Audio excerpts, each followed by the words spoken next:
they won. But so I'm sure that some of you just know that there's something about me. I can't be ordinary. I used to watch the late Ransom Kuti's elder brother. I don't know if again you guys remember, but he was one of the first activists that fought against HIV/AIDS in the early 80s. So circa 85, 86, when HIV first became a big deal on the scene in South Africa. Those days on NTA, you see children, babies dying, and people just dying in, like an entire family might be wiped out. And so Beko, I think his name is Beko, Dr. Beko Ransom Kuti, started to recruit Nigerian physicians and African physicians, and he was really talking about what people could do, how we could support South Africans in the fight against HIV. And I couldn't watch cartoons after that. Like, cartoons just seemed stupid to me. So I'll ask my dad, what can we do in South Africa? What can we do for these babies? My dad would be like, this we're watching together. Even me, I can't do anything. But at that age already, so for all of you, I was born in 1984. So at that age, I was maybe 6, 7, but I was connecting to the depth. So already I knew that there was something about me to kind of just speak for the disadvantaged. And I was doing it in my house. So I was already asking my parents, what are we going to do? I was asking my sisters when they are watching. Someone has calculated my age immediately. Thank you, Sister Grace. So when my sisters are watching cartoon, I'm talking about the babies that are dying of HIV. But I'm saying that to say, I'm sure everyone here, you already have your heart beating for something, however little it is. So don't discount it. Do you understand what I'm saying? Don't discount it. So when I arrived in Nigeria, I'm sure most of the people that knew me were not surprised, but I arrived penniless. So I want to dismantle the notion that you need money to solve big problems. You do. But now where you are, where you don't have the money to solve those large problems, there are problems in your community that you can solve. So when I arrived, and then I'll dive into the book, I'm just trying to see how you know that, these things didn't just start today. When you call yourself a leading lady, actually starts as a young person. So when I arrived and I was telling all these people my plan to, meet with Dora Queen, and everyone was like, girl, this is Nigeria. So do you have a letter from this your Barack Obama that you're going to take to Dora Queen? Or how are you planning to meet with the minister? And I really just said, I have a dream. I have this plan. My organization had spent. So we had a plan in the way that we thought we'll partner with our work. We broke it down. We're going to work with schools. We're going to partner with local governments. So I broke it down. Or the audacity that I had, now, in the past week, I've been spending time trying to connect with that person that I was then. Because adult life can really stress you out. You know what I'm saying? I don't know if anyone is a mommy or a wife on the platform, but Brother Day, I know, is a witness. You can't just be, mommy, wifey, and sometimes you forget for a minute the energy and the vision and why you're here, fulfilling those other missions. Not that is a bad thing. Exactly right. Thank you, Toby. Say adult life is not a joke, right?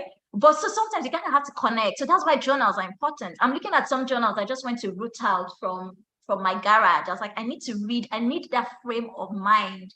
I did not have money when I arrived. So my sister was always I have an older sister who's a physician. So when she introduces me, she'll say, come and see the savior of the world who does not have money, but she wants to save the world. She'll tease me like that. And we'll all just laugh. But the audacity, I was, even for me, when I read my journals, I'm like, girl, you were brave. So I love it. So don't discount the audacity that you have as a young person. I know you have dreams that you can't even tell anyone because you just know that your house is too small for the dreams, and it's okay. I salute that. So keep fanning those flames, keep writing it down, keep dreaming. You go to bed at night, reserve thinking time, reserve your just be nurturing it. My nickname is the Queen of Nurture. So don't discount that. Nurture your audacity. Nurture the courage that you have. And the way that you nurture it sometimes is to step into places and you raise your voice. Sometimes elders are talking and you say one. When my parents used to talk then, I told them that they were one of Nigeria's problems. Because if our parents had done some of the things, if they had challenged the status quo at the time, Nigeria will not be where it is today. It takes generations. Like, things don't just crash. These things start over time. So when you silence a general, or you silence a tribe, or you silence people, and people don't speak up, you give boldness to the people in power that it's okay. But when people start to speak up, you know, the people in power, people like this thing. So the generations before us are responsible. My dad got to a point where he would say, yes, I'm part of the problem. I take responsibility. So I wasn't afraid to say that. Yeah, I wasn't afraid to say, and it's not like I had the solution to change it, but I knew that we needed to acknowledge the problem. Because when our parents talk, sometimes they take themselves out of the conversation, like, Nigeria used to be amazing, and it used to, and then what happened? You guys were, you're the ones that were there. What happened? You know, but we all want to blame the government. I'm saying this to say each of us has a responsibility. And no one else is going to save your community or save us. It is us. It is you and I. So all that led to the audacity that led me to Nigeria. So I knew I had to start small. So one of the things we wanted to do is we wanted to work in libraries. Because all of you, I look at the books you've been reading, and I'm sure that if I from the conversation I joined a few minutes ago, but you can see how your mind has expanded. Books give you possibilities. They pictures of what is possible, right? The things that you might not hear from your local environment, from your university professors, from your parents, sometimes even from your peers, you can find them in books. They embrace you. They tell you, I've been there so you can walk the same steps, right? So thank God for books. So books had done so much for me. I'm an avid reader. So I knew that I wanted just kids, you know, to have the same opportunity. Even if you were sitting in a classroom that didn't have chairs, and you read about something going on in San Francisco, I wanted a child's mind. You know, I mean, you know, I'm talking to you, I know I'm talking to fellow people that get it. You know what books can do. So that was one of our plans, right? And what Rebranding Nigeria wanted to do was provide an alternative narrative for a Nigerian child. Like the rebranding initiative wanted to say to the Nigerian, a lot of things are bad, but not everything is bad. And here's how we can work together, right? Exactly. Books show you what is possible. And in fact, in some really deep books, they show you how it is possible. They don't just stop at, yes, it's possible. They then show you the how. They create steps. So Barack Obama's audacity, at that time, I also read The Audacity of Hope, and what was his autobiography about his father. What's that one he wrote in 2004? Something about my father, I don't remember. Anyway, but then I also read Audacity of Hope, which is his second book. But anyway, so I connected with the, yes, I can do it, but also how I can do it. So I knew that I didn't want to quickly, right after college, with all that zeal and energy, I didn't want to end up making some thousands of dollars and then start serving my employer and forget this dream. And the truth is, if I already had a job at that time, I was earning some thousands and hundreds of thousands of dollars, I wouldn't have the audacity, I don't think, to say that I'm leaving all that and I'm relocating to Nigeria. So it was nice to not have money. It was nice to have dreams and a vision and to know that money will come. But I knew that I needed to fan the flames of those passions because I understood the power of youth. You can't get that back. The energy and the zeal that you have now, especially if you've connected. I know some of us might not have connected yet. It's okay to also go in steps to get there. But if you've connected to it and there's a restlessness in your spirit, I said already that you have to fan that. Don't let anyone pour water on it. Don't cool it down. It's important to keep that going. And so to cut to the chase, I started meeting with school. So I'll walk down. I lived at the time in somewhere around Akoko, I think. So not too far from Unilag. So I play tennis and I like to run as well. So I used to go running on Unilag's campus. So there was an elementary school on the way there. Quench not your spirit. Thank you, girl. Quench not your spirit. And so I'll walk past that elementary school. It was on the way to Unilag, and you see these fancy cars just driving every day, but you could see the school needed help. So they needed a paint job, they needed classroom, their roof, something happened, and I think the roof had just caved. So, and I had a few friends, my older sister's friends, who had just finished from Unilag, or, you know, they were physicians, just kind of starting life. And you know, no one had even noticed that school. Even the people that were finished Unilag, they didn't even know. It had become just routine that no one had remembered that there was this school on that road that looked like this and needed help. So it was me coming from California saying to them, do you know that this is even a project we can work on?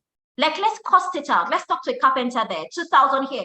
And people had money. So it wasn't as if some Nigerians will connect to something like that. So it wasn't too lofty for them because this is a school that we were all kind of passing by, but they hadn't seen it. A leader sees problems.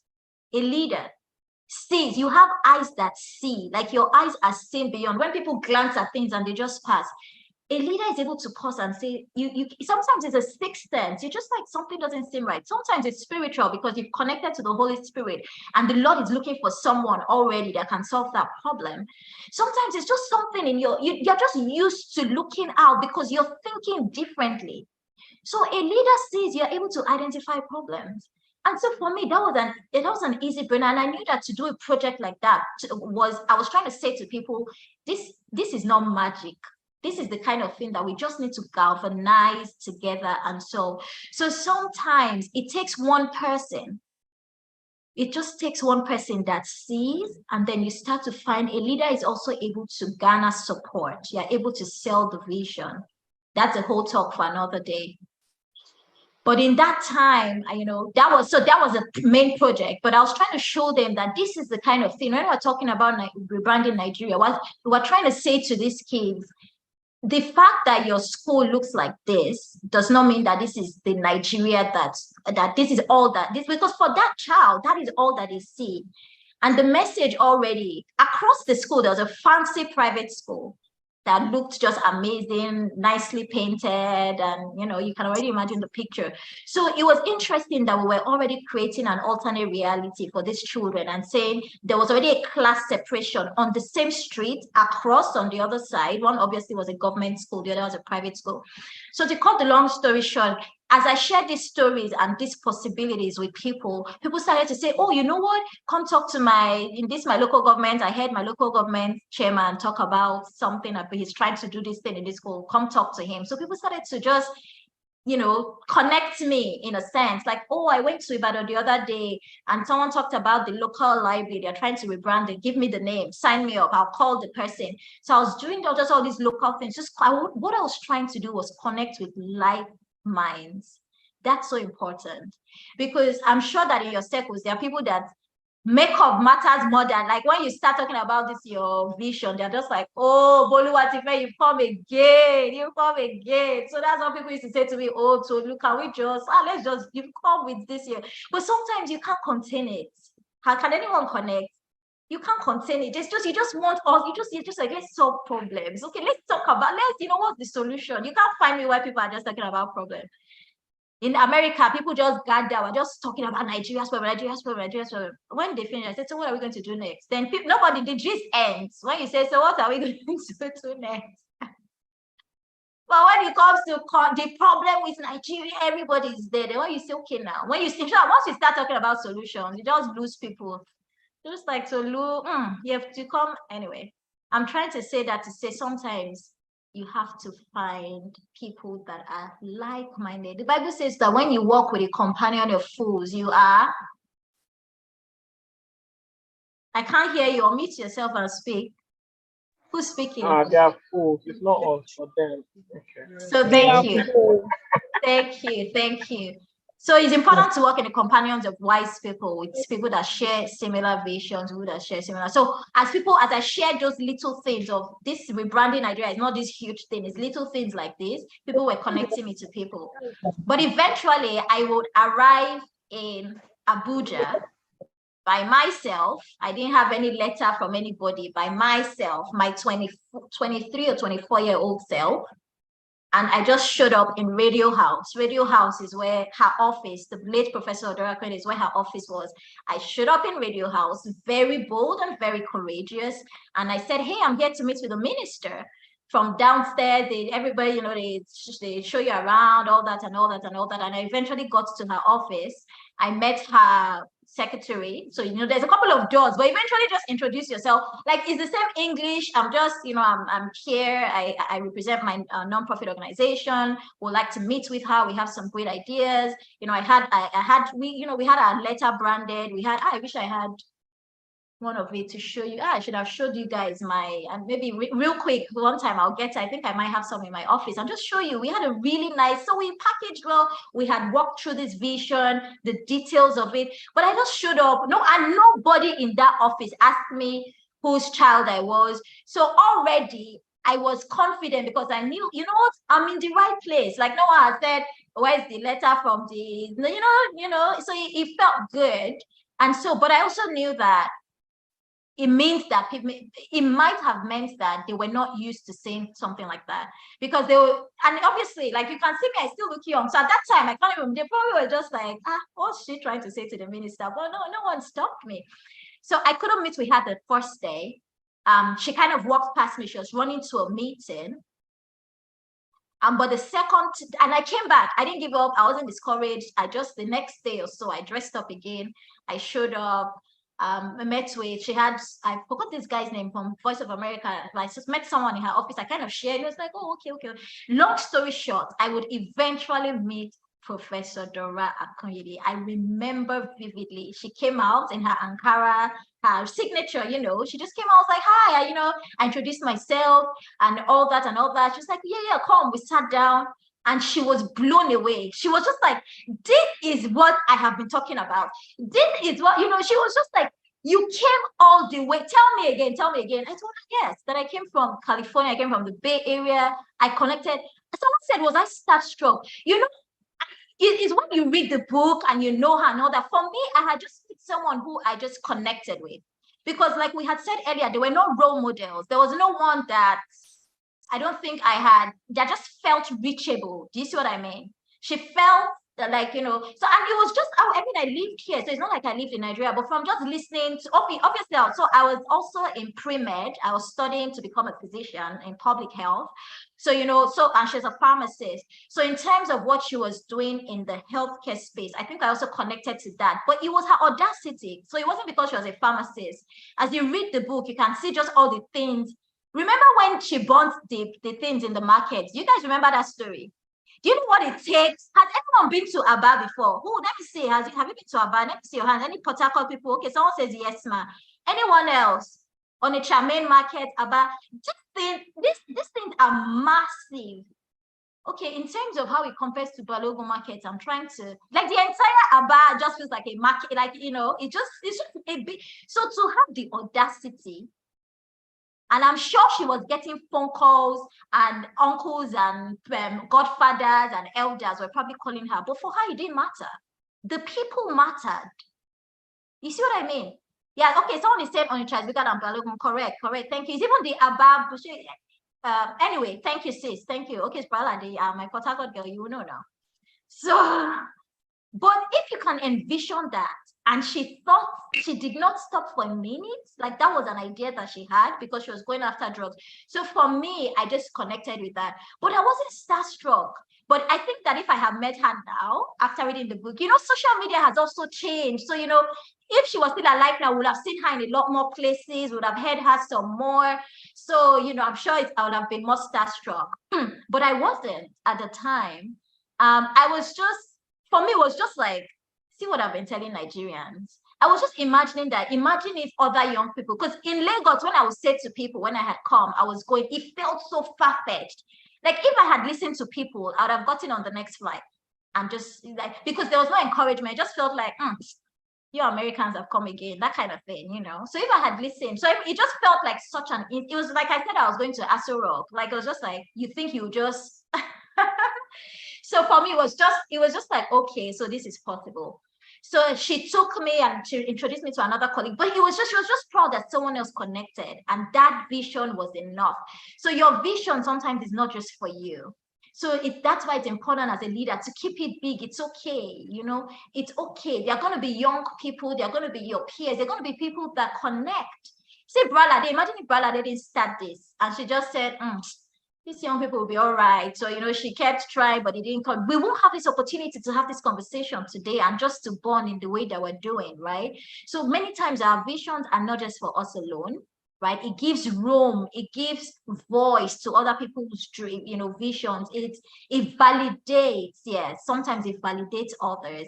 And I think for her, even though meeting her was very important for me, I think it was also important for her because it meant that she wasn't just rebranding Nigeria in Nigeria. It meant that Nigerians outside Nigeria could connect to what she was saying. So I think it was also good for her because she was so happy and then introduced me to her colleagues. So it came to, then there's another leading leader that I met through her. I don't know if any of you know Toyosi Akerele.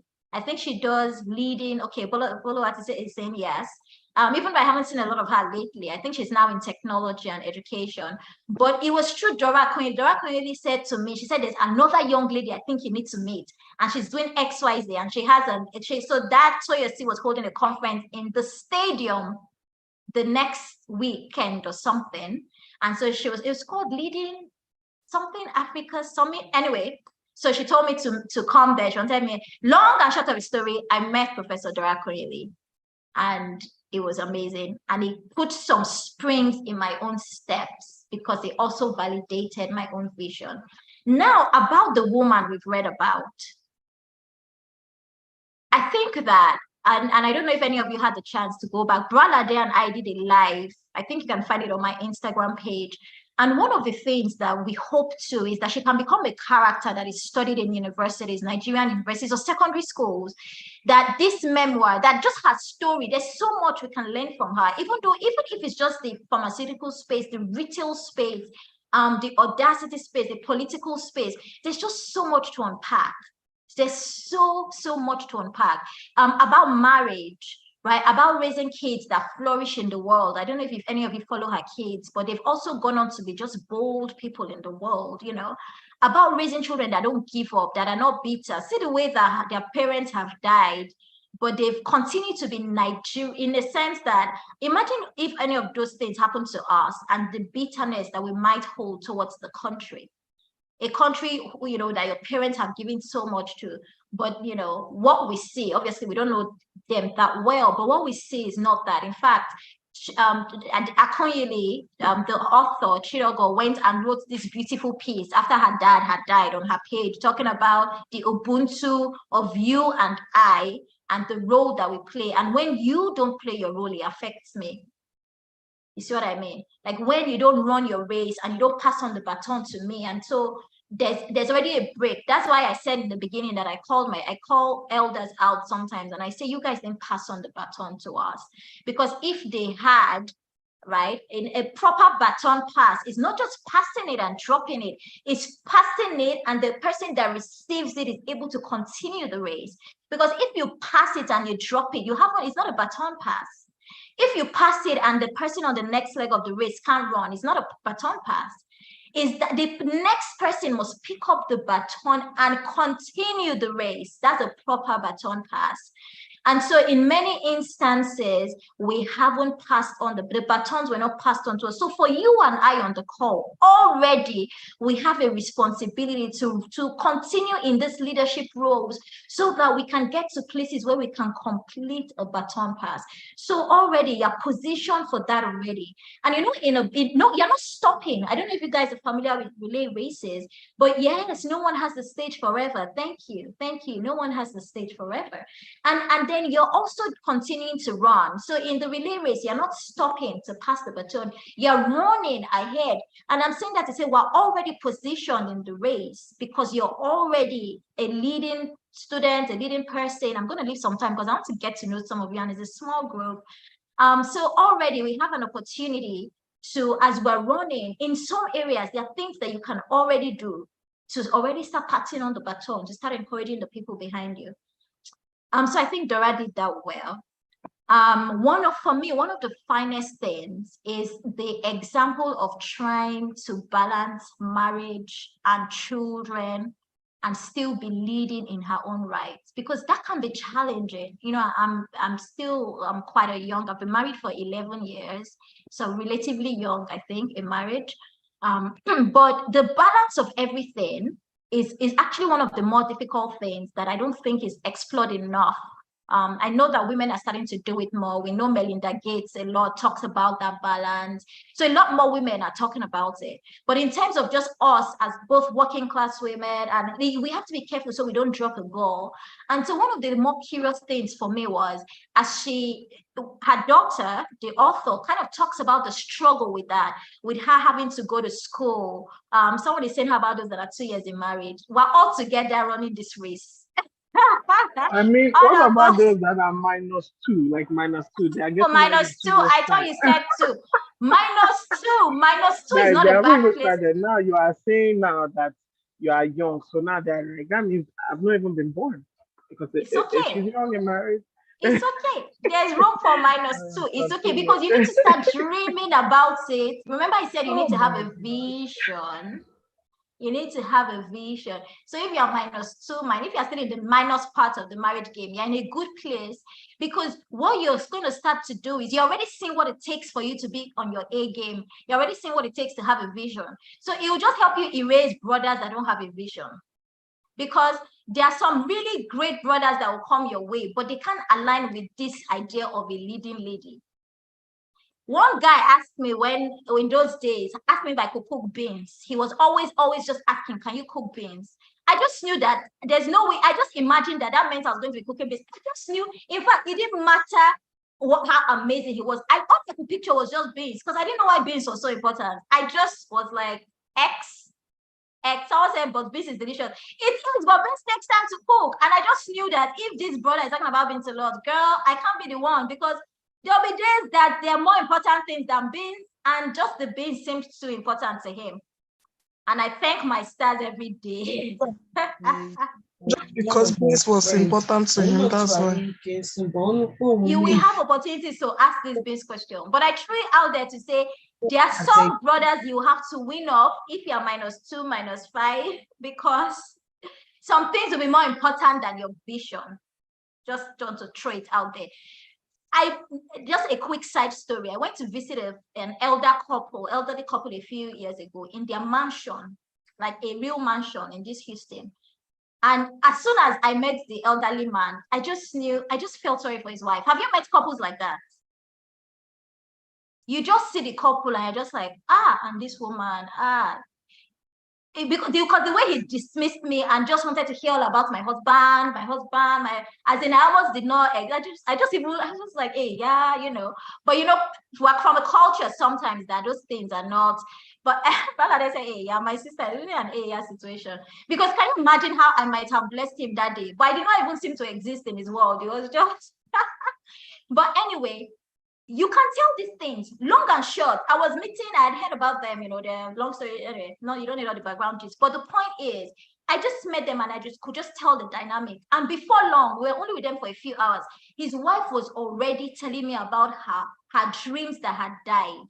She wanted to be a music star, a music minister. She has a beautiful voice. And for the life of her husband, he kept saying to her, music, what's anybody going to do with that? What does that even mean? And all this and all this and all this. He would say, you're a good caterer, you're a good cook. Why can't you? But that was not the passion. Just the fact that she can cook doesn't mean that was she wanted to sing. So she would secretly record songs.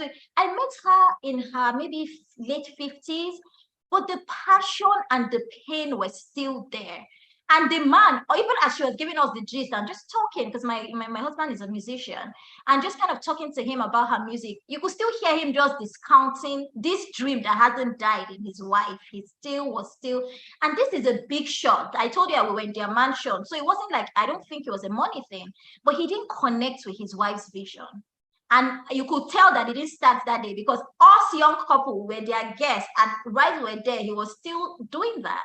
So I shared that story to say, run from people that can't connect with your vision. He might be an amazing package, but your vision is very important.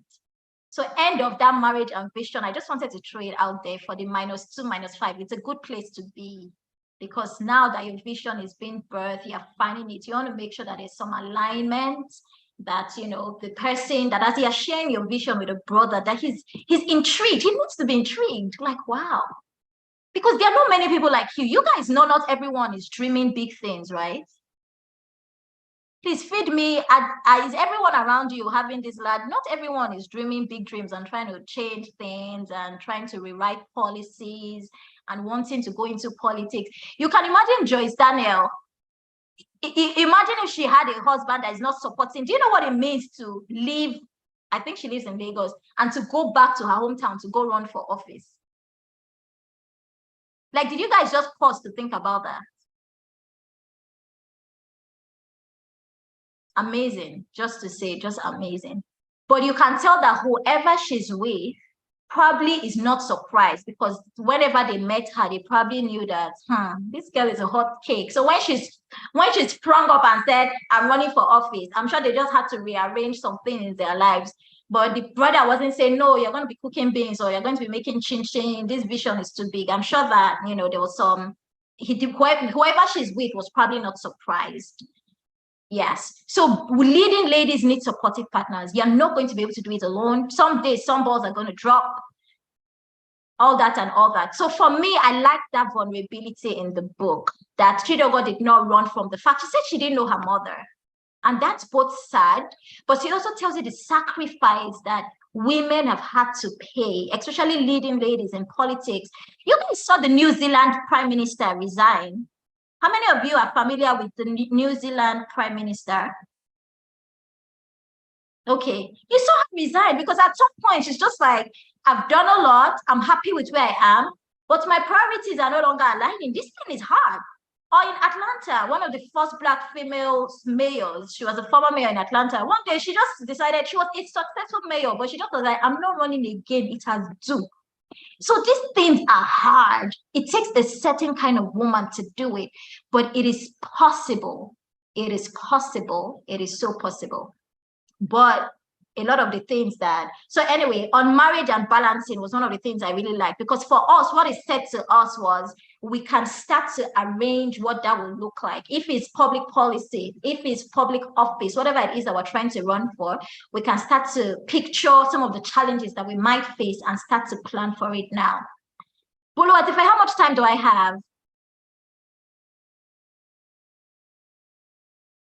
Yes, ma, you still have about 15 minutes. Okay, thank you, ma'am. And then is there going to be enough time for questions? Or 15 minutes for question and answer? To talk before the question. Okay. I want us to leave enough time. No, feel free to start taking questions as soon as you're ready, because I can tell that you have touched on so many things. It's almost impossible that you have many questions. Yewande is first in line. Yewi. And I still have Yewande's question from the last time. So let me wrap up, because I really want to hear from you. I want to hear where you are. I want to really spend time with your questions. I think that's very important. So just in terms of the book, some things that stood out to me that I think should stand out to you, I'm sure it probably stood out to you, was the power of legacy. The power of a legacy. I don't know how many times she might have thought that every day was a legacy. So case in point was when she returned the funds, the Petroleum Fund funds, when she went to the hospital. Being a whistleblower takes a certain type of person, as in, thank you. Do you know what it means to be a whistleblower? I'm fascinated. In fact, I came into this year wanting to write a course or a master class for being a whistleblower, what it takes to be a whistleblower. I just feel like that is so important. I mean, there are big things to solve in the world, but there's also just things that sometimes you need some training for that I don't think people have. And I don't think there's a course. I don't think there's a course in university for what it takes to be a whistleblower. There's a type of profile.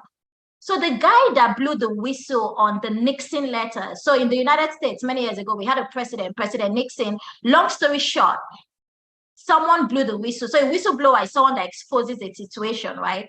This guy was a journalist, and it wasn't like he was a famous journalist. He was like just a journalist doing his job that started doing some investigation, and some things were not lining up. So recently I heard him in an interview with Christian Amanpour, He said that the day before he was going to publish those articles, he called his children together. So I imagine he was a young man, because he said he called his 9-year-old and his 11-year-old together. And he said to them, something big and crazy is going to happen tomorrow. And a lot of things could happen. I could end up in jail. I could end up dead. So it wasn't as if this is America and he had it all like, oh no. So he actually painted a gory picture for his kids. He made sure he had a will. It was like he knew that anything and everything could happen. But he said to them, but this is why I am doing it. And he said to them, basically, the power of truth and lies, the power of public responsibility. So all these things we're talking about were the things he told his 9 and 11. Then back to legacy. He said, so it doesn't matter what happens to daddy tomorrow. I want you to know that daddy believed that what he was about to do, like this thing I'm about to do, is important, not just for now. Like I can be dead tomorrow, I can end up in jail for life. But many years after, when I'm spoken about, I want you to know it was because I knew it was going to be a good legacy for you. So imagine, you talk about him, he thought about the country, he thought about the nation, he talked about other journalists. He wanted to give courage to other journalists. He talked about his children, and he wanted to leave a legacy of truth. Can you imagine? It wasn't a story that he thought is going to make me famous.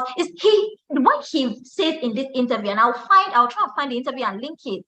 Now I think in his 80s or so.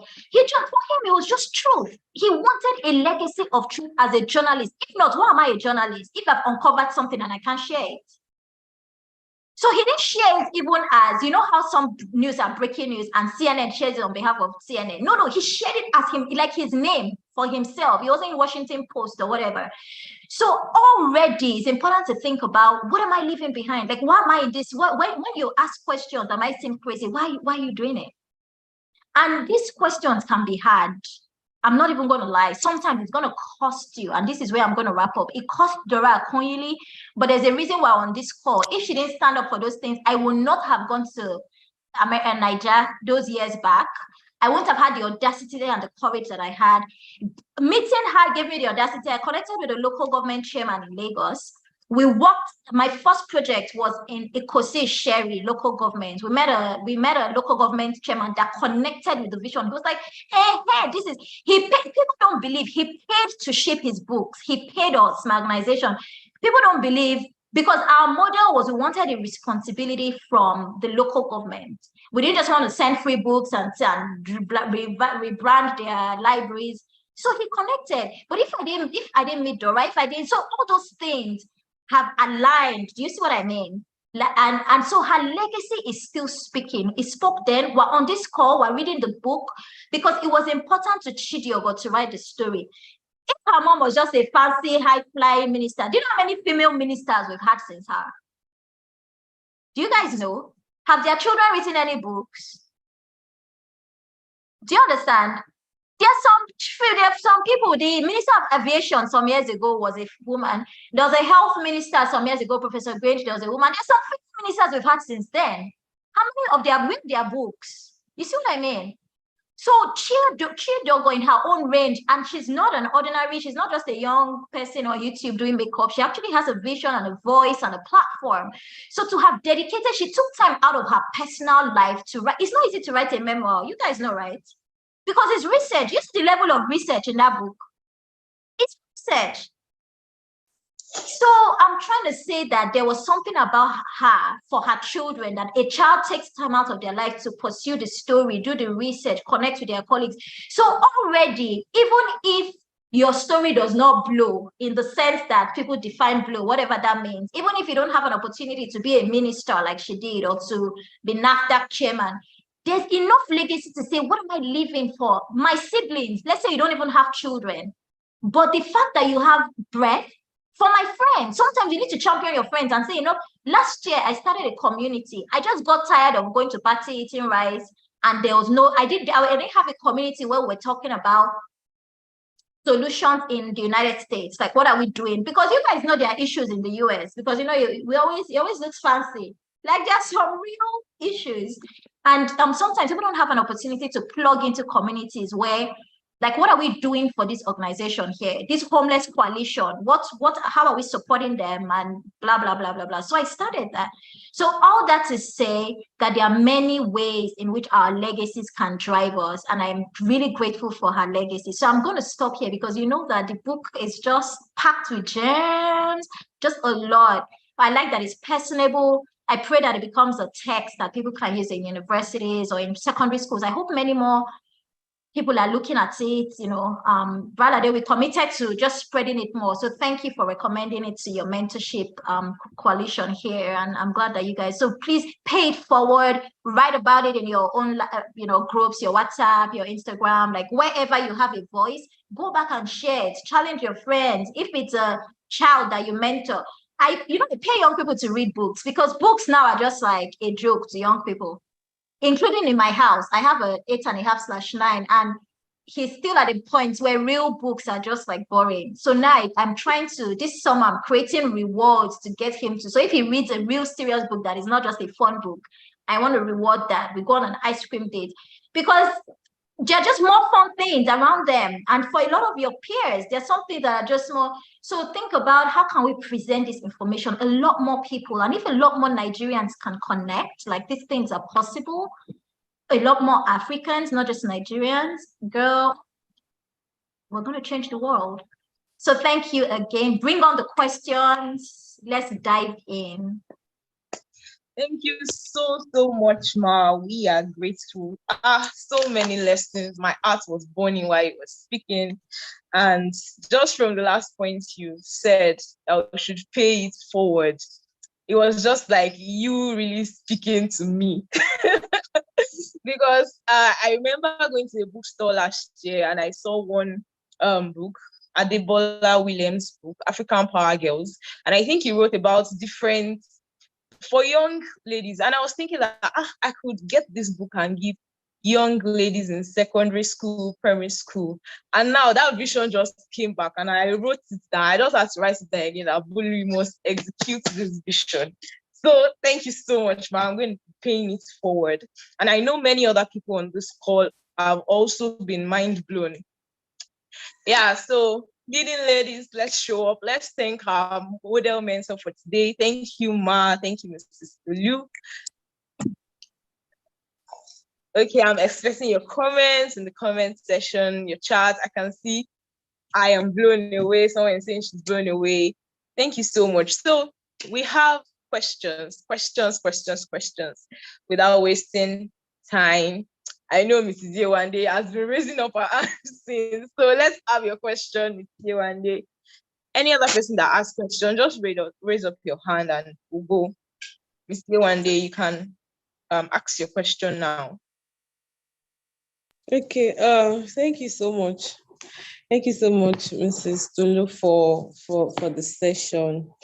Okay, so I have this passion for gender, especially women. For the female gender. It's like a new thing on my heart this past few days, So I've been dreaming about it and I've been meditating about it. And yes, Mrs. Bralade, thank you so much for recommending this book. He had so many answers that were just right on time. Okay, so I realized that so my question is around family, because I realized that if there's anything that I know that holds women down is usually family. And in the book, Dr. Dora had so many regrets about how she wished she had spent so much time with her children, how she couldn't even remember anything about she didn't know so much about her children. So so I started to think about it. How can, and okay, so another thing that she mentioned in the book is the fact that the family system that Africa is known for has been eroded. So it's now this. I remember when we were growing up, I lived more in other people's home than I lived in my home. And it gave my mom ample time to do whatever it is she wanted to do without having to bother about whether I am fine, whether I'm eating, and and all of that. And we usually have, okay, so when she's back, we get time to, and all of that. So what I want to ask is there a way that if we're able to bring back this family system as against the individual way of living that we have now, and everybody's minding their business, can it really go can it really go a long way in resolving this issue around not being available? Okay, so it's not even not being available, it's even not also being available to impact our children the way we want it. I remember that when I read this follow-up book by somebody else about Lady Madam Ellen Johnson Sirleaf, they were mentioning about how our children actually did so many things that were not nice, that were actually a stain on who she was. And I think that's because our children were left alone on their own for quite a long time. So is there a way that even while I'm pursuing my passion, my dream, I can be rest assured that I have like a family system? It doesn't have to be my brother, myself. It could be like a community of women that, we are together. Okay, I'm not going to be available. Can my children stay? That kind of family system that Africa is known for. Is there a way that it would actually go a long way in also helping women do more of what they want to do without really worrying about the safety of their children, about the morals that they're imbibing, and all of that? Wow, such a great question, really, Yewande. Such a great question. And I'm not even going to say I figured it out, but I'll share what I strongly believe and what I feel has worked. I think that there are seasons in a person's life, and it's very important to recognize where a person is in terms of seasons, right? So I have an almost 9-year-old and a 7-year-old. And in the past year, we moved houses, and I just realized how much work I needed to do with them, because these years. And remember, I'm also so I've written a book about nurture. I'm a minister of youth and children and blah blah blah. So I'm constantly immersing myself into the challenges of today, just in terms of what young people are facing. And so I'm in the throes of it. So in terms of raising my own children, and I'm seeing where, if I don't do the work now, I'm seeing where it can go, right? So just in terms of balance, I realized very quickly I'm going to need support, both at home and outside the house. So in terms of at home, I started to retrain my husband. Like, as in, that's why I started by saying your husband is so important. Obviously, he already knew me in terms of how driven and how passionate and the things that mattered to me. But he did not have the practical skills of how to be involved, how to be, and things like that, right? So I started to, just in my house, so structure. So we have a food timetable in my house. There are days where my name is on it. There are days where my husband's name is on it. So the days where his name is on it is responsible for making sure that there's food, whatever that looks like.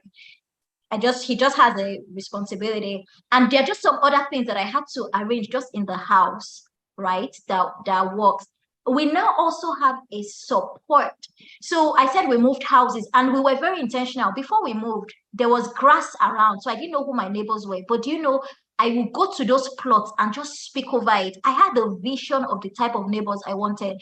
I wanted neighbors that had kids that my kids could befriend. I wanted neighbors that had children that could mentor my children, like children I could say, oh my God, like come hang out, like my house would be their house, just because I knew what my kids could get. I could send my kids over. And this is America. Those things are not always possible. Like I just come from a house where it wasn't happening. And then, but that was it. I had a picture. And so in the prayers, like every time I'm just like, whoever is buying this house, whoever is buying this land, guys, you will not even believe the miracle. A family from our church, 2 weeks before we moved, we were telling someone we're moving, and we're like, oh, do you know this other family are moving? Like, wait, what's your number? Like, what's your street? Long and short of the story, I was teaching those kids, so I teach in church. Those kids are actually in my class in church, and they're like model kids. So that prayer I prayed about model older kids. So anyway, I partner with their mom as if, in fact, that woman now is my next of, on parents' kids, on forms for school where you fill out who can pick up your kids. Her name is on it. My name is on her own for her kids. I've written in my will, we have a will. So this is not in the will, but this is an attachment to the will. I have a list of people that I want to be involved in my children's lives. In terms of education, there's a name there. In terms of social activities, in terms of higher education. So if I die tomorrow, there's some kind of a structure already of the people I want. That these are not my sisters and they are there in some places, but they're just also friends that I've identified that I'll just like to continue to be a part of the children's lives. So in terms of the now, what can we do? I think it's important to just have a vision of where you are going and what season you are. In this current season, I'm pouring more into them because I'm just seeing how much work I have. Like the vision I have for them just requires a whole lot. And it will, and in terms of what I'm also doing in my own career, in this season, they are the most, I've recognized that these formative years are more important than my current job. And in terms of what I'm doing in the world and my other passions, those things are not taking as much priority as my children, because I know that if I miss this phase, just for me personally and the dreams that I have for them, it's going to be hard to get these years back. So I'm personally willing to say, yes, I'm finding structure. I'm connecting with community. So I have community, right? And I told you about my neighbors. In my church, we also have like a strong parental support group. But still, there's just it's a lot of work, guys. And the American society is very individualistic as well. So the same challenges you guys are facing in Nigeria, we're also facing it here, just how individualistic parents are going. But I know support. With support, my life is a lot easier. I'm able to say yes to a lot more things. I've provided some structure in the house where my husband is more responsible. I think for many African settings, I think that even the structure in the home does not lend itself to the woman just flying. It's just the nature of where we found ourselves, right? I don't think that the men are as involved as they will be for a woman that wants to fly high. So many times the women have to think about, okay, how do I get help externally?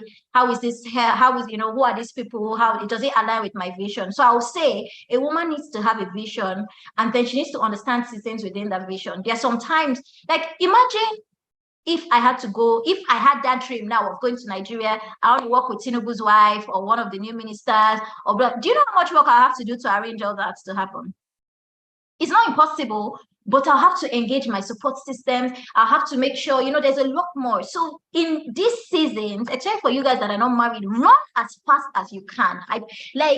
This is the time you want to go to South Sudan, to whatever you want to do. You want to, like, all those dreams, your gender advocacy thing, start reading a lot, start connecting, like whatever it would take, because there's going to be another season where you might not be able to run as fast as you could have run in the season that you are now.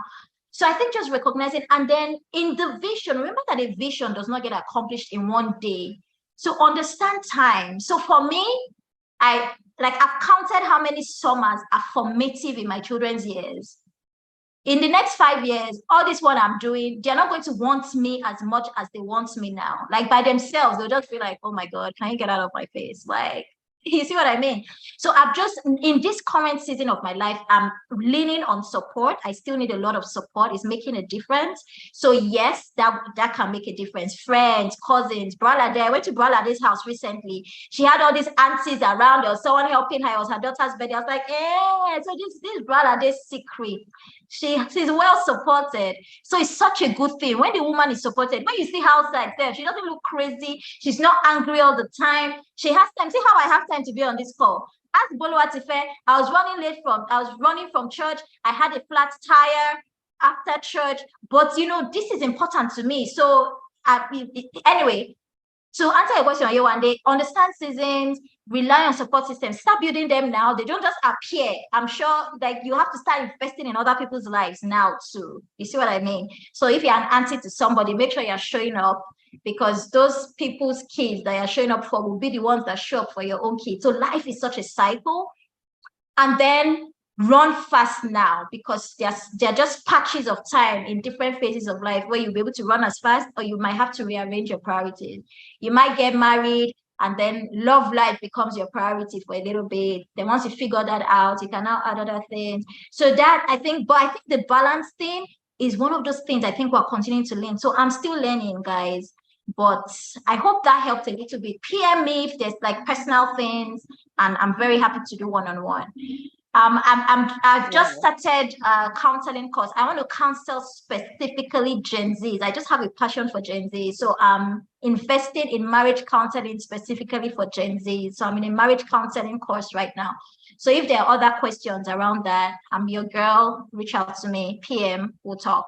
All right. Wow, thank you so much, Ma. That was so full.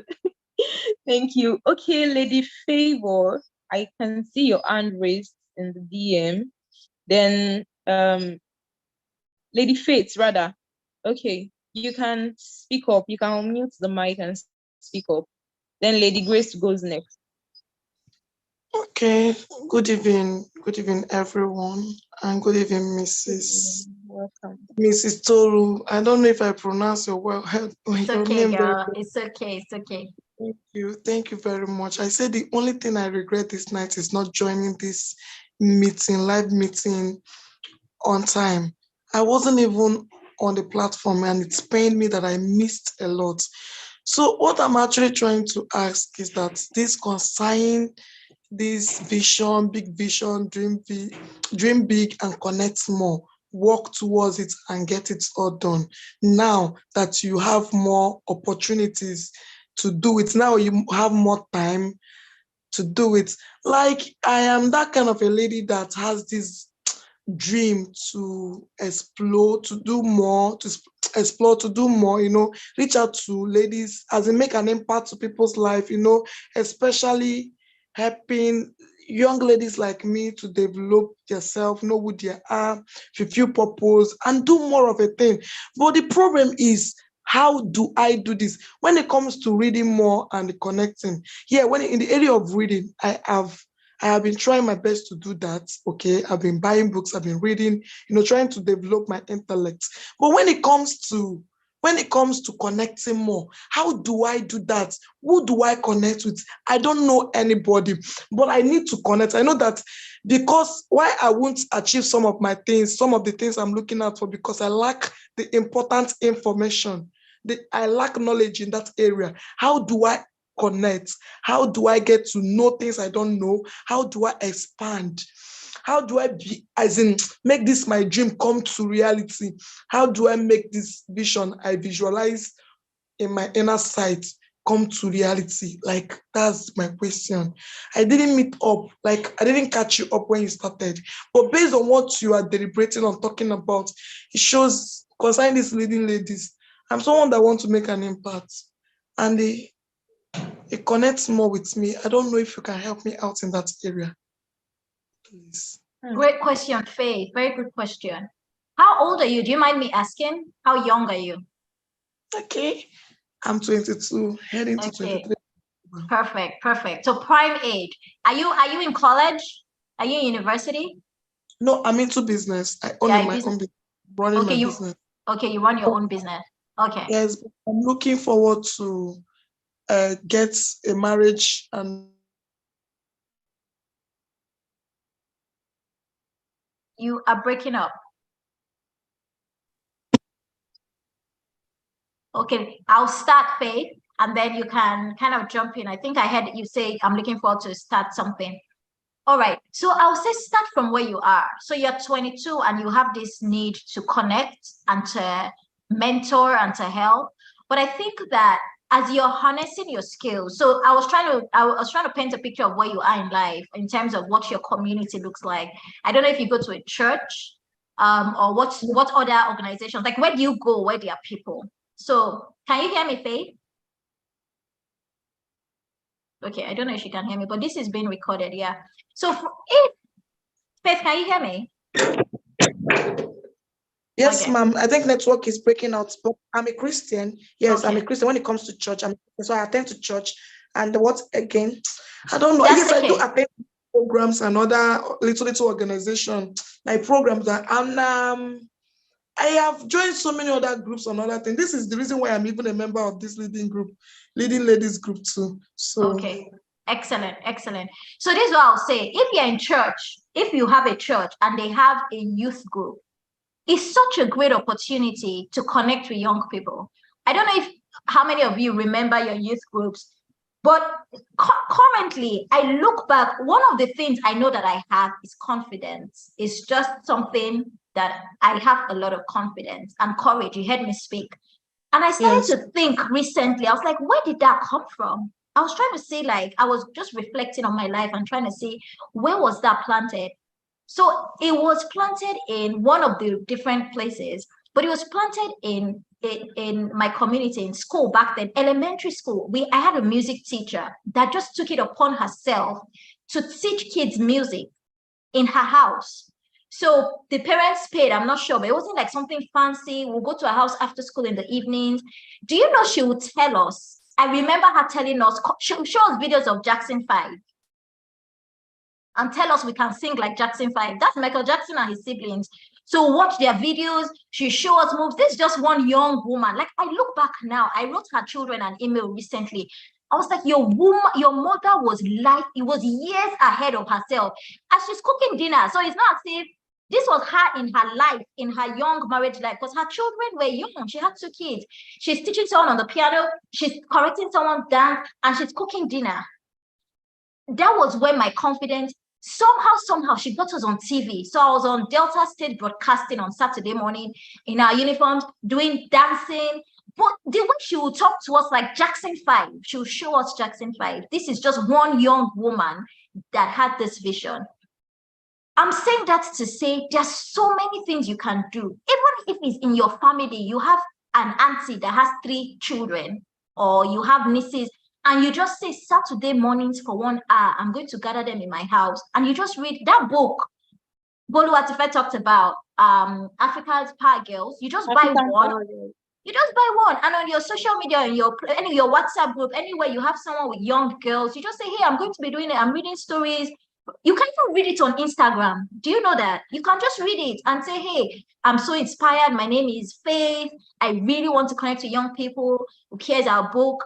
Just start from where you are. If it's your church, you go to your youth group and say, hey, what are you guys doing for, what's your activity? What is your program like? I'd just like to come sit in, and, I'm passionate about young people. This is how church is such a place for harnessing churches. Then obviously, if you have other organizations, so it depends on where you are and what you're doing. But she's an entrepreneur, so she's really honed into her business. But yeah, all sorts of, okay, someone is saying, book, okay, excellent. Reality is already responding. So Faith, I'm just trying to say where you are, you're doing the right thing already, and you have time, and when I say time, you're young enough that this is the time to do those things. So I think when you meet a brother, they should be able to ask more. I think you kind of need a one-on-one just to help you map out something. But it doesn't have to be too fancy. From where you are, I don't know if you have a story, an entrepreneur. It might just be that all the other people that have children or young ladies, you're just like, hey, let's I don't know what you sell, but you just want to teach them, like, how is a 22-year-old an entrepreneur? Just something you can share. That's a skill. So after your one-on-one, yeah, Brother is saying, yeah, after your one-on-one, if you still need to, I know with Brother you're in good hands, but I think it's such a good question. Sometimes it's hard to practicalize it, but hopefully the few things I've shared, I hope they were not off. I hope you could connect with them. But if not, I think we just need to get to know you better, what your day-to-day is like, and we'll find places where we can say, you know what, try this here or do this here, okay? Hope that helps, Faith. Yes, ma'am. Yes. All right. Excellent. Thank you. Thank you very much. I appreciate you. Really a lot of knowledge this night. God bless you. Amen. I think, can I reach out to you private? Aside from this? Yeah, reach out to me. My Instagram, please share my Instagram link or email. Yes, Bolu Atife will share those things with you. No worries at all. Thank you, ma'am. God bless you. I appreciate it. Amen. All right. Thank you, ma'am. Lady Grace, this will be our final question so that we're not stress our model mentor again for tonight. Thank you so much, Ma, for your time. You have really oh my God, thank you so much. Lady Grace, please, you can ask your question now. Thank you. Good evening, Ma. Thank you so much for that powerful session.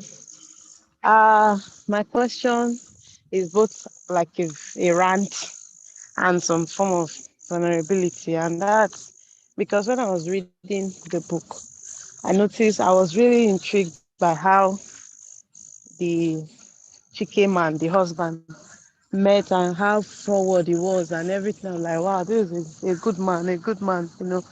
And then a few pages down the line, he was already doing what people would come and say typical man would do, someone who has given birth to 4 children for you. So it's now like I I don't even know how I'm going to coin my statement without sounding somehow. Increasingly, I'm beginning to feel um like maybe a strong woman may just have to come to that point where you don't need a man. Because what if this thing that happened to her broke her in a way that she was unable to get off it? Would she become the lady that is now inspiring us today? And this was almost like a similar story with Ellen. And then even yesterday on social media, some very heartbreaking stories are trending. Now, my concern is that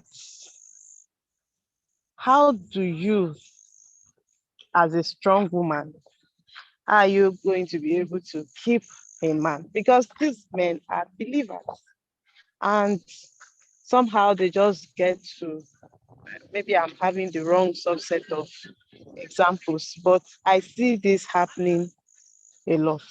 How can a strong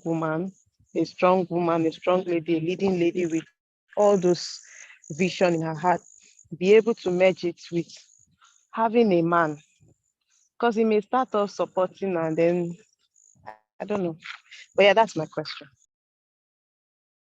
Excellent. Great question, Grace. Very good question. Thank you for your vulnerability. I love it. So where to start from? Does a strong lady need a man? I think you do. There are times where I just need, because being strong requires a lot emotionally. Do you know that? Like, she needs, and not just a husband, because I also want to disabuse that notion. You know, you can have male friends that are supportive. That's a whole masterclass for another day. And that's another thing I'm working on.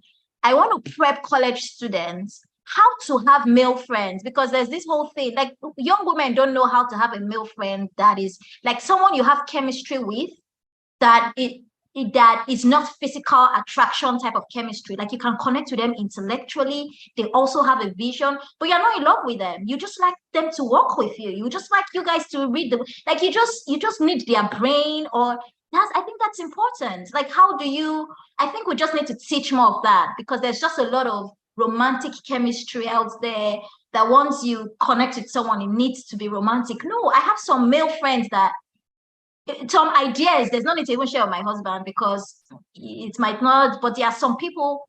I have a male friend, he's in Nigerian politics. So I've been political from a young age, in terms of just loving politics. So those were the type of guys, like people that were in tune with the world. Do you understand? Like it wasn't just school. Like if you knew Spook, but you could also talk about what's happening in Germany's government or your local government, you engage. My brain was just wow. But it wasn't romantic. I was just interested in you intellectually. See what I mean? So that's important. So we need men. So I wanted to say that to you, Grace, and I'll come to your question, because I know your question is more of a romantic partnership, but I just wanted to share that's something, because I know you guys are young. So thinking about, and if you guys need to bring me back, this is a topic I'm passionate about. How do we learn to connect with the opposite sex intellectually and all that without it being like romantic and blah blah blah? So this friend I'm talking to you about, I met him in church. I don't remember how. It was in, you know what? It was the time I came back to Nigeria, guys. That was when we met. It was in church in Lagos. And somehow he had just written a book, and his book was basically talking to young people about what I had just come to Nigeria. He was basically speaking to young Nigerians about the value of time and the hope, the power that a young person has. But I just connected. Long and short of his story, then I also found out he was interested in governance and politics, blah, blah, blah, blah, blah. Long and short, he was the current was the chief of staff to the former governor, the person that just left, is it Akwa Ibom or Calabar? Anyway, but you know, he works for the French embassy. Anyway, but he's a contact that I had, because that is just a friend that his brain. So when I have some questions, especially about Nigerian politics, he gives me the inside gist. Like one of my this one was someone that I actually really liked, that really liked me. So that there was some romantic, we didn't date or anything, but he liked me romantically. But he ended up being one of the House of Assembly folks in Lagos, PDP, a few years ago. So he was in the House of Assembly. But these are guys, so you see what I mean? Like, so now in terms of Nigerian politics or politics in the world or governance, these are things I'm interested in. But my husband is not as interested in stuff like that. He's more interested in American. He's given up on Nigerian stuff. I'm still very interested. So those guys, you see, I still need them. And if I ran for office or did something in Nigeria, I'm going to need them on my team. So anyway, when you were speaking, Grace, do you know who my mind went to? Who can guess? Which American do you think my mind went to in politics? Drop the name in the chat real quick. Like infidelity and governance, and does it break a woman? Who can you, sharp, who can put it in the chat real quick? 5 seconds, 4, 3. Are people awake? Make sure I'm not talking to an empty house. Nobody's dropping anything. Am I hanging? Exactly. Thank you, Ele Ahmed. Thank you. My mind went to Bill and Hillary Clinton. Do you know that is one of the, thank you, Grace. That was infidelity for the world, not even for America. All of us were just watching like prime. It was actually on primetime TV in America. Thank God I was young, so I don't really think I remember too much. But can you imagine the embarrassment? But did it break Hillary Clinton? What do you think? This woman came back to run for the White House and won the popular vote. If you know what that means she won the election, but because of the way our political system works, there are some numbers that you have to manipulate to really win. But if you take the number of Americans that wanted her to win versus the person that won, she actually won by millions, not by 200,000. So I'm sure it was trying and tough. I've read multiple books after that. So I can't even imagine being in her shoes. But infidelity, you can't control it. You can't plan now to have a husband that will not do, like you can just be yourself and make sure you marry someone that connects with the, like, oh, that's premarital counseling, that is not for here. But in terms of, should these stories that I've read prevent me from falling in love and having, no, we shouldn't, because they're also amazing stories. Like, you know, we see Michelle and Barack Obama, and I don't know if you've been listening to Michelle, but she's just like, look, I did not even like my husband that much for the first 10 years. Have you guys been hearing that stuff? She's just open. So this idea that it's just all flowery, she didn't want him to run for office because for her, their family was more important, and she knew how just crazy and messy that whole thing can go. So I can't even imagine what their marriage was like all those days where he's waking up. If you read, no, I digress. I've read in those early years when he was going to Chicago, driving back to Washington, she was just, for her, she was just shaking her head, like, you know what, you'll be all right. She was not involved. Like, no, in fact, her early interviews, I remember she had to be rebranded. Like you could tell when she now had a communications team to go and work on her, because when she was on TV, she was just talking about him like, this guy, people are just praising like this, that can't even pick up his shoe and his socks at home. That she was saying that on TV. So this was in the early years of the campaign. But I'm trying to say that work on yourself, be amazing, and pray that you have just a partner that supports the vision. But in terms of what happens in marriage, you know, unfortunately, we can't plan those things to the details. You see what I mean? We can't. But in the way that you build yourself now and your person and the investment in your person spiritually, emotionally, we need to get to a place where, come what's may, there are some things we just make up our minds that it might bend us, but it will not break us. And I think that's a Hillary Clinton. I think that she's just a tough cookie. And it was one of those things that, because she had a clear vision, so she didn't just wake up and run for office. Hillary was the kind of person that knew that someday I'm going to want to run for office.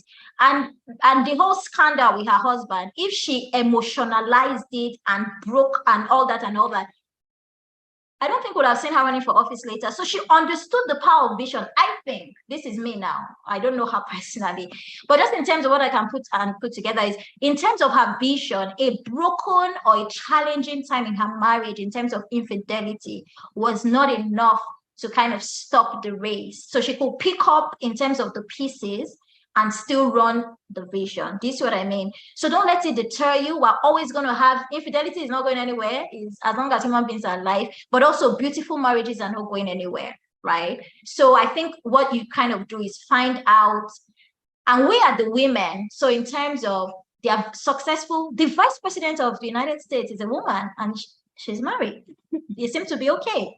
You know, we can't really know what's going on in people's houses, but Grace, just to encourage you, don't let it deter you. What you'll do is you just find marriages that are working and with tough and solid women. And as you find out for guys, test the guys, ask these deep questions. You see yourself in business, running things, commanding airlines or whatever it is you want to be doing in business.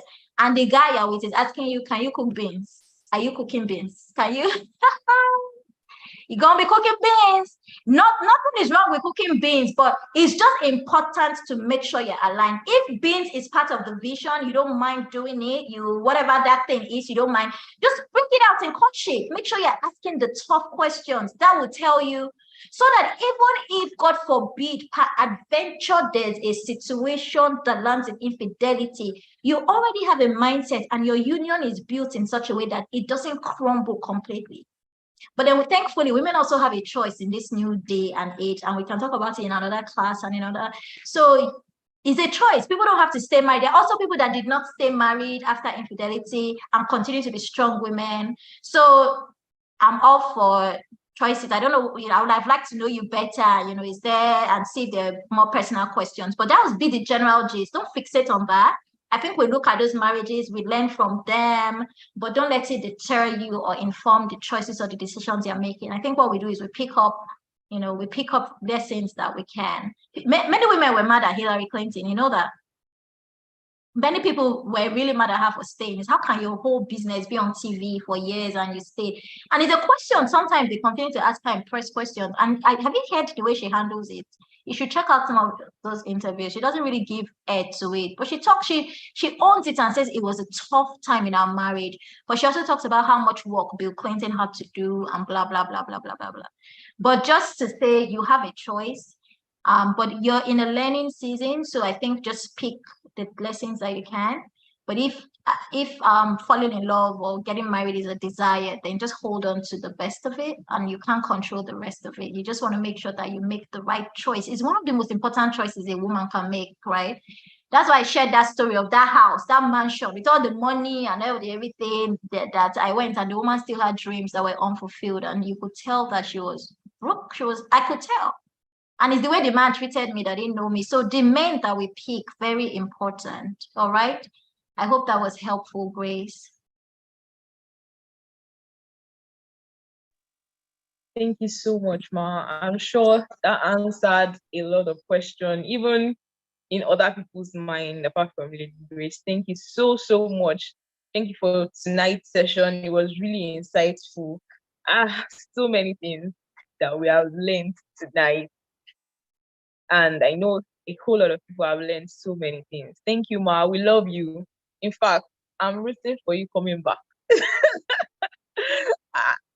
I don't know, would have to beg Mrs. B and say, Ma, how can we fix Mrs. Tolu in another session? Thank you so much, Ma. Everybody, I want you to appreciate Mrs. Tolu in the comment section. Thank her, appreciate her. You can reach out to her on Instagram. I already dropped that Instagram, the link to our Instagram page on the group. And this replay, we have to watch it over and over again. Thank you so much, Ma. Thank you for tonight. We are really grateful. You went, your story even touched me. The confidence. Oh my God, that's one lesson I'm picking. this night, and I'm acting on my own vision and dreams, and by God's grace, I'll execute it and I'll share the testimony with you. Amen. Amen. Thank you so much. Can we appreciate Mrs. Tolu in the comment section as she takes a leave? Bye, guys. Such a pleasure. Yes, thank you for having me. Keep reading, yes, keep winning, and remember to pass on the baton. Very important. Yes, yes. Thank you. Thank you, leading ladies. Thank you for showing up tonight. Now it's time to pepper them on the group page and tell them that why didn't you appear here tonight? And you have to catch the replay.